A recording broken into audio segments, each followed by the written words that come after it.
Olá, boa noite. Reta final para o início da operação do Aquaviário aqui na Grande Vitória, hein? O sistema deve começar a funcionar em maio. Uma das embarcações passou por testes hoje. Você que pega o Transcol, usaria o sistema do Aquaviário? Vai ser bom, né? Vai agilizar o transporte, né? Desafogar um pouco esse trânsito aí. Eu acredito que seria uma experiência bem bacana. E também por questão da agilidade, do transporte. Adiantaria muito, né? Que de lá de Porto Santana eu já passaria aqui na Praça do Papa. Eu acho que adianta muito porque é questão de não ter trânsito. Acho que é muito boa a ideia. E também pra gente é um ponto turístico, né? Para as pessoas também poderem passear, ir para lá e para cá sem pegar trânsito. E realmente a beleza da Baía de Vitória é um convite à viagem, seja a trabalho ou a passeio. E nesta quarta-feira foi realizado o teste em uma das embarcações, chamadas de catamarã. A princípio, serão 3 balsas com capacidade para 90 ou 100 passageiros. Dentro do barco tem TV, ar-condicionado, câmeras, Wi-Fi, acessibilidade, banheiro e coletes salva-vidas. Do lado de fora tem 2 balsas infláveis, com capacidade para 50 pessoas cada uma. Ainda tem espaço para quem quiser levar a bicicleta. A forma de pagamento vai ser a mesma do sistema Transcol. Cada percurso no valor de R$ 4,50. Esse sistema do Aquaviário vai transportar de 4 a 5 mil passageiros por dia. A previsão é que o sistema do Aquaviário funcione na Grande Vitória a partir de maio. E serão, a princípio, 3 terminais. Um na Praia em Vila Velha, outro na Praça do Papa em Vitória e outro em Porto de Santana, Cariacica. Para você ter uma ideia, de Vila Velha a Vitória, apenas 5, 6 minutos de viagem. Já de Vitória a Cariacica, o percurso é um pouquinho maior, entre 25 e 30 minutos. Nós precisamos fazer alguns ajustes de projeto, alguns ajustes com a Prefeitura de Vitória, tomando a decisão para poder acelerar e executar 3, enquanto a gente fazia a aprovação da rodoviária de Vitória. E já estamos a previsão de mais alguns pontos. Então, na verdade, nós estamos com 3 prontos, que são um em cada cidade, para ter a operação. Nós provavelmente devemos ter em breve, aí não vamos ainda botar quais são os locais, mas nós devemos ter não só rodoviária, mas pelo menos mais 2 ou 3 pontos, Vitória e Vila Velha. Ainda de acordo com o governo, a tripulação é habilitada pela Marinha do Brasil. A outra embarcação, o segundo barco, chega agora no dia 10, no início do mês de abril. O sistema aquaviário operou na Grande Vitória até o final da década de 90, quando foi desativado. Em julho de 2019, o governo publicou um edital para contratar os projetos da primeira etapa de implementação do aquaviário. Em 2021, o governador Renato Casagrande anunciou a publicação do edital para a contratação das obras dos terminais. Na época, o governo informou que o investimento seria de R$ 6.600.000. Em maio, o prazo foi adiado mais uma vez. O aquaviário tem alguns procedimentos que acabaram tendo algumas demoras. Por exemplo, a construção dele, você tem uma questão de mar. Então, muita chuva, você tem problema de mar, de obra. Você tem algumas influências disso. A questão do barco. O barco ele precisa estar 100%, ele é vistoriado pela capitania. O barco chegou, precisou passar por alguns ajustes, foi feito os ajustes. Então, nós estamos construindo um aquaviário junto. Então, o que a gente fala, nós estamos falando aí de 6 meses, 7 meses. Para ter um sistema seguro, bem executado, foi necessário e é importante você ter certeza daquilo que nós estamos lançando. Bom para quem deseja sair do estresse do trânsito e ainda apreciar a bela paisagem do trajeto. A paisagem é linda, por isso que as pessoas que já usaram o aquaviário no passado têm tanta expectativa da gente voltar com esse modal de transporte. Para nós é uma alegria poder estar perto da gente começar a funcionar o aquaviário. E tomara que dê certo, né? Foi preso um homem que tentou jogar um ônibus de uma ponte em Aracruz, no norte do estado. Esse caso aconteceu ontem à noite. O detido foi reconhecido pelo motorista do ônibus. Segundo a polícia, o suspeito estava com roupas e documentos pessoais molhados. Também tinha machucados pelo corpo. Nós diligenciamos durante todo o dia de hoje, coletamos imagens, ouvimos testemunhas, fomos até o local novamente e confirmamos que o indivíduo que foi detido realmente foi o responsável pelo fato de ontem. O homem tentou jogar o coletivo de uma ponte em Aracruz, no norte do estado. Ele estava transtornado e pulou a roleta. Em seguida, tomou a direção do veículo e tentou jogar o coletivo da ponte sobre o rio Piraqueçu, mas foi impedido pelo motorista. O homem escapou e acabou se jogando no rio. Uma pessoa ligou para a polícia e disse que viu um cartaz de um rapaz desaparecido na serra e que ele estaria às margens da rodovia ES-010, nas proximidades do cemitério de Santa Cruz. O que a pessoa não sabia era o que esse rapaz havia feito na noite anterior. Essa quarta-feira pela manhã, as nossas viaturas lá na orla receberam a informação de que esse indivíduo estava transitando ali próximo ao rio desorientado. Prosseguiram até o local, conseguiram fazer a abordagem e, com a ajuda de populares, identificaram esse indivíduo como sendo suspeito de ter cometido esse atentado aí ontem à noite. Ao ser abordado pela PM, o homem não soube dizer com clareza por que estava molhado. Por várias vezes, dava uma versão diferente aos militares. Ao ser informado que seria conduzido, ficou alterado e tentou fugir, mas foi impedido pelos policiais e levado para a delegacia. Foi autuado pelos crimes de atentado ao sistema de transporte coletivo, crime de lesão corporal, crime de dano qualificado. Vai ser encaminhado para o presídio de Aracruz. Apesar do baita susto de ontem, nenhum passageiro ficou ferido. O coletivo é da empresa Expresso Aracruz, que faz linhas entre a orla e a sede do município. Que susto, né? A insegurança em Vila Velha. São mais de 500 casos de roubo no município só neste ano. Em Itapuã, um bandido atacou uma idosa e levou o cordão dela. O criminoso arranca com força o cordão da vítima. É uma idosa de 78 anos que anda de muletas. Veja de novo, o assaltante primeiro passa empurrando a bicicleta. Ele volta e puxa a joia com força. Ele ainda debocha, sai rindo de bicicleta. O cara passou de bicicleta, eu não vi. Aí ele voltou. Aí subiu em cima da calçada. Isso que ele subiu em cima da calçada, ele me puxou por trás. Ainda bem que eu dei um passo para trás, porque se não fosse assim, eu tinha me enforcado, porque o cordão era meio grosso. Ele é tão cínico que ele ainda olhou assim para ver se valia a pena, né? E foi embora. A Regina foi uma das primeiras a tentar ajudar a vítima. Eu gritei, eu acho que ele se assustou, largou ela e mais rasgou o pescoço dela, arranhou todinho.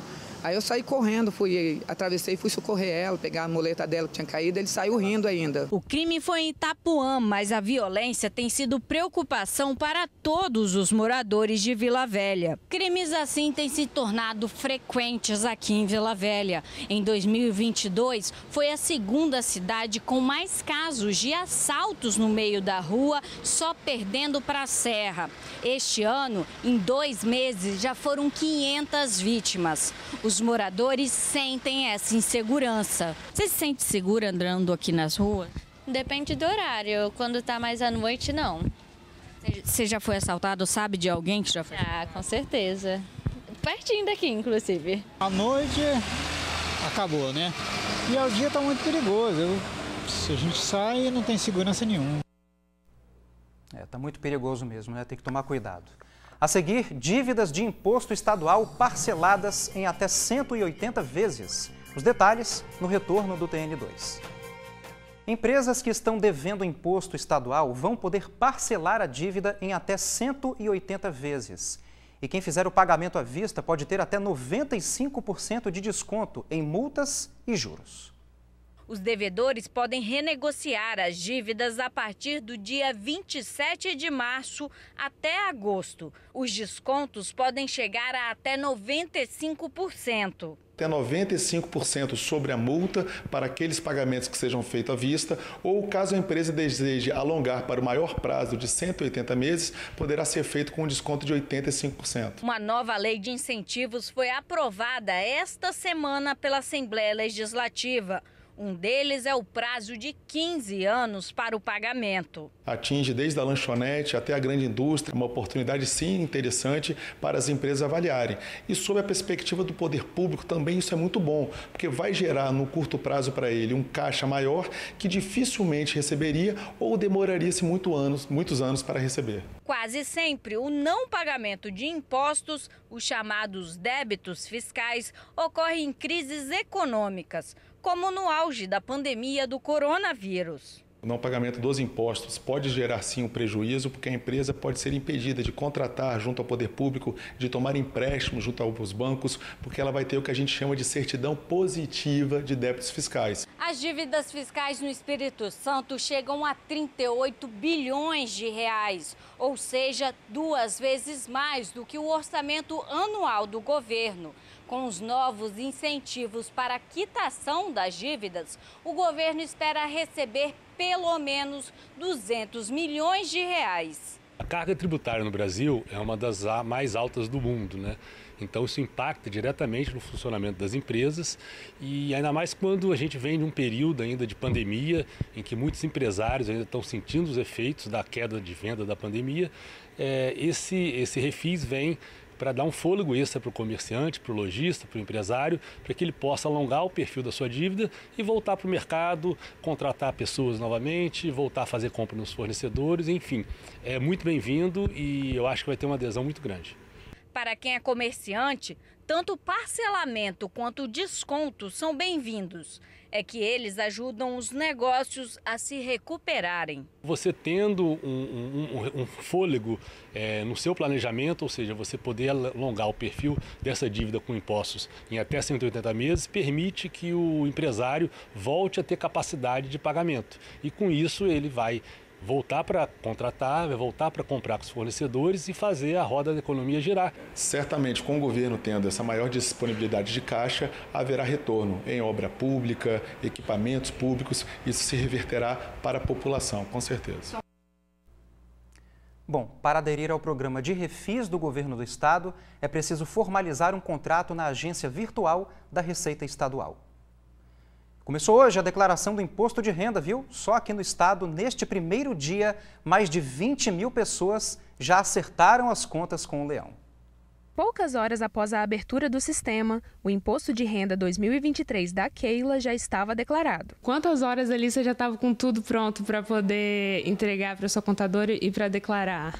Então, hoje, 2 horas, ela já me mandou mensagem falando, me mandou, né, uma mensagem falando, pronto, agora você já declarou, então ela foi bem rápida, assim, como sempre, né? No caso dela, estar em dia com o Leão permitiu até que ela trocasse de profissão. Eu tive um problema de saúde por conta da sala de aula, eu sou professora de biologia, e aí nesse período eu consegui, através da restituição do imposto de renda, fazer um curso de neodesign e virar empreendedora, né? Através desse valor que eu recebi, eu consegui comprar os materiais, porque são materiais caros para você conseguir trabalhar. Então, através do dinheiro do imposto de renda, eu consegui comprar todos os meus materiais e começar a ser neodesign. A Receita Federal esticou o prazo para a entrega. Agora, o limite vai até o dia 31 de maio. E este ano tem novidades para o contribuinte.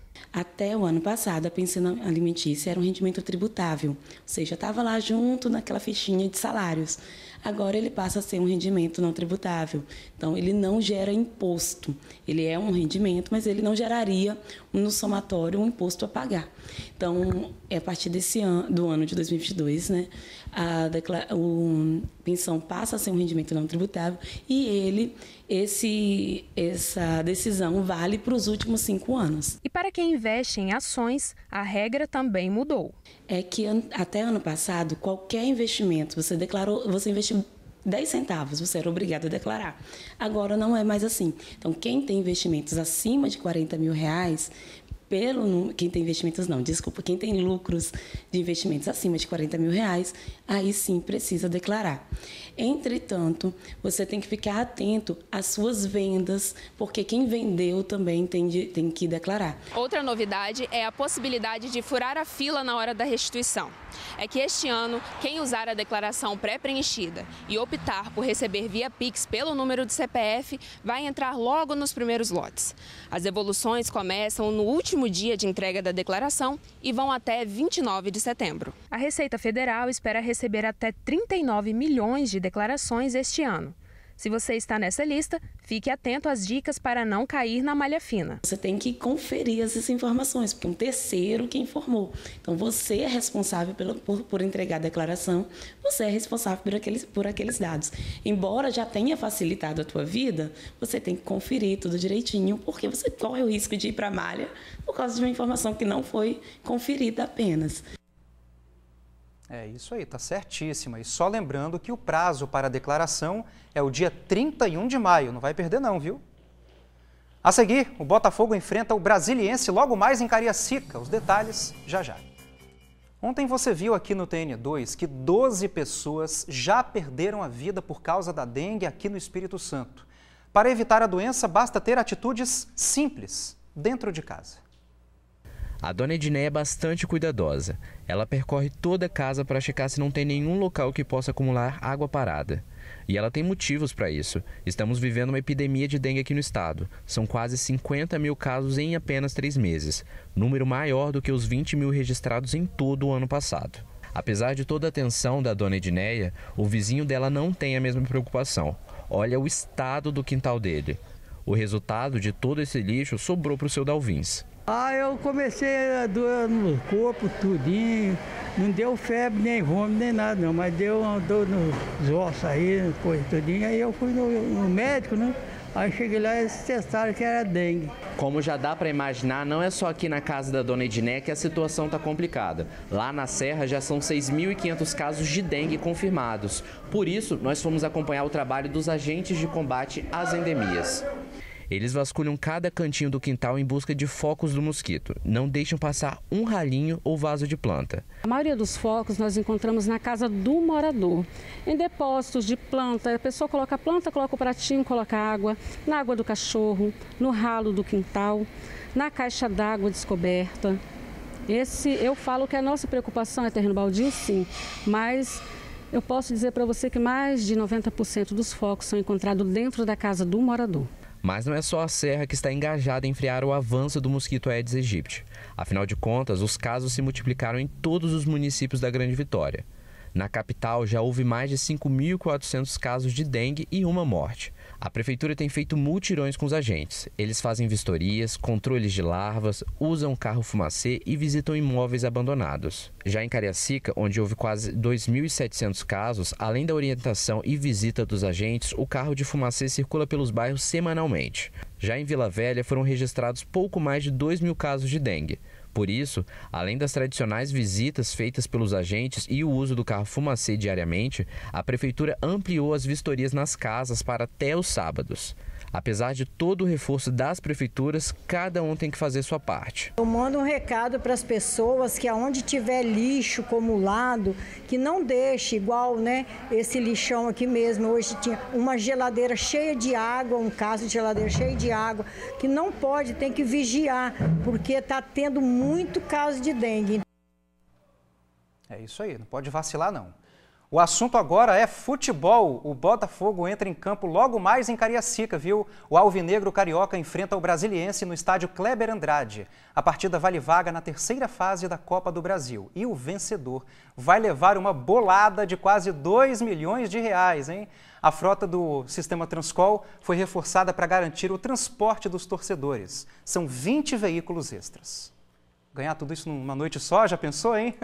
Boa noite para você, um abraço e até amanhã. Tchau, tchau.